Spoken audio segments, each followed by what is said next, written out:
আসন্ন লোকসভা নির্বাচন আর তার আগেই একেবারে নিজস্ব ফর্মে গেরুয়া শিবিরে দিলীপ ঘোষ সকাল সকাল মর্নিং ওয়াক সেরে গরম চায়ের কাপে চুমুক দিয়ে মুখ দিয়ে বের করলেন গরম গরম কথা।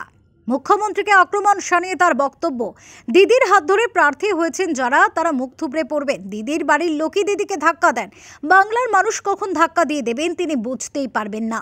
আর যে দিদির হাত ধরে এসেছেন, দিদির পায়ে টুলছে, তার বাড়ির লোক তাকে ধাক্কা মেরে ফেলে দেয়, বাংলার লোক কখন ধাক্কা মারবে উনি বুঝতেই পারবেন না।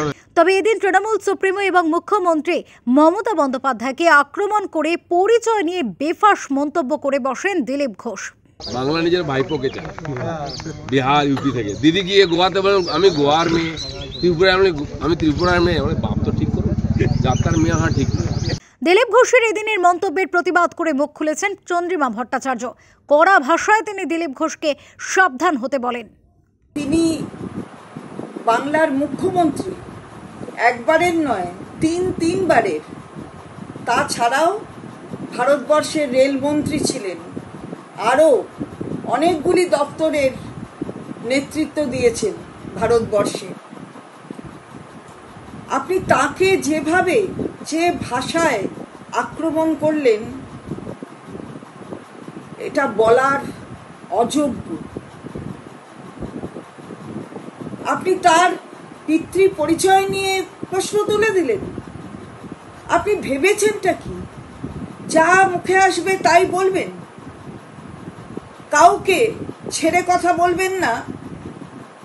আপনার ঐতিহ্য বাংলার অথবা ভারতবর্ষের বজায় রাখবেন না। মানুষ আপনাকে ঘৃণা করে। মহিলাদের বিষয়ে যেভাবে আপনি আপনার আক্রমণের ভাষায় শান দেন, এটা মানুষ মেনে নেবে না। একবার নয় বারবার করেন, আপনাকে সাবধান করা হচ্ছে।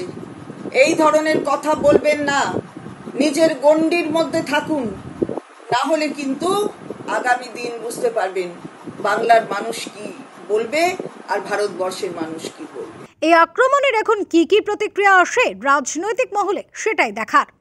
অনুষা সিনহার রিপোর্ট, ওঙ্কার বাংলা।